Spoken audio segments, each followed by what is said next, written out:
Kakinada urban పరిధిలో టిడ్కో ఇళ్ల కోసం డబ్బులు చెల్లించి కూడా గృహాలు పొందలేకపోయిన లబ్ధిదారులకు వారి సొమ్మును తిరిగి చెల్లించే ప్రక్రియకు శ్రీకారం చుట్టారు.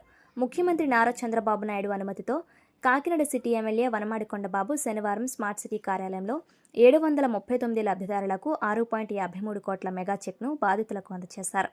ఈ సందర్భంగా ఎమ్మెల్యే మాట్లాడుతూ 2014-19 మధ్యకాలంలో పేద మధ్యతరగతి కుటుంబాలకు నగర పరిధిలోనే గృహాలు అందించాలనే లక్ష్యంతో పోర్టు అధికారుల సహకారంతో కాకినాడలో 4,554 టిడ్కో ఇళ్ల నిర్మాణానికి శ్రీకారం చుట్టినట్లు తెలిపారు.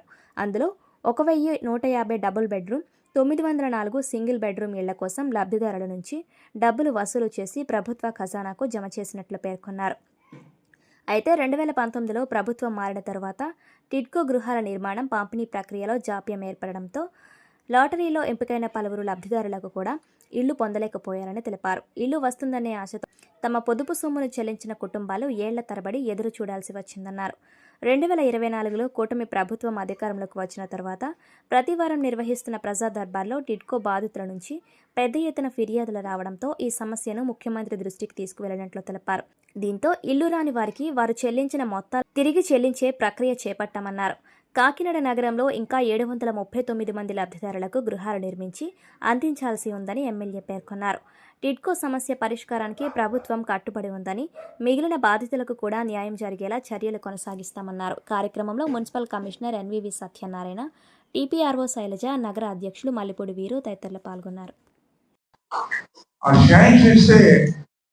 అవన్నీ కూడా ఆ రోజు చాలా సంతోషపడిపోయాము.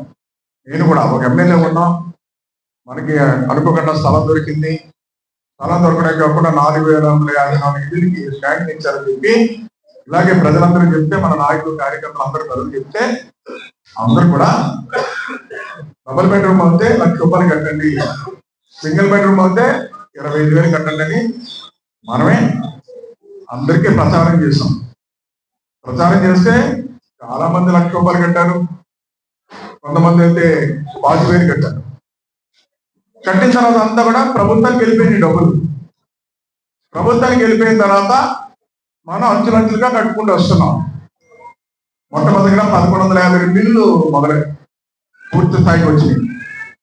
ఇంకా 904 ఇళ్ళు రెండో విడత కన్స్ట్రక్షన్ అవుతున్నాయి, కడుతున్నారు.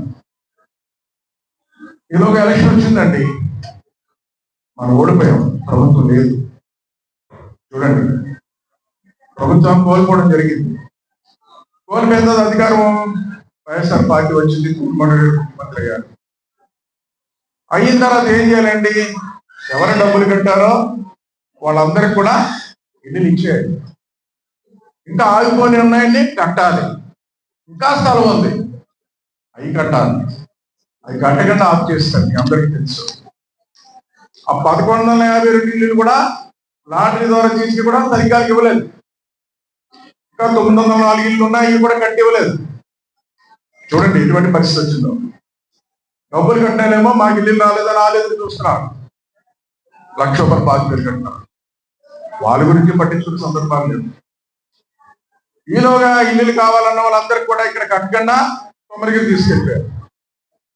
కొమరగిరి అంటే 18 కిలోమీటర్లు, సముద్ర ఒడ్డున దూరంగా ఉన్నాయని చెప్పి అక్కడేమో వాళ్ళు తీసుకున్న వాళ్ళు వెళ్ళట్లేదు, అక్కడ పునాదులు వేస్తారు. అంటే చూడండి ఎలా ఉందో పరిస్థితి కాకినాడలో. మనం అలా కాకుండా కాకినాడలో ప్రజలకి కాకినాడలోనే ఇవ్వాలి అని చెప్పి ఓట్ ల్యాండ్ తీసుకుని మనం కట్టడానికి మనం ప్రయత్నం చేస్తే ఆ స్థలం వదిలేసి, అది కట్టకుండా వదిలేసి అక్కడ తీసుకెళ్ళాలి.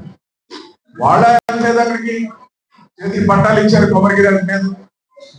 ఆ పరిస్థితిలో చూడండి ఎటువంటి వచ్చిందో. వెళ్ళకపోతే మళ్ళీ ఎలక్షన్ వచ్చినాయి, మళ్ళీ మన కోట ప్రభుత్వం రావాలి,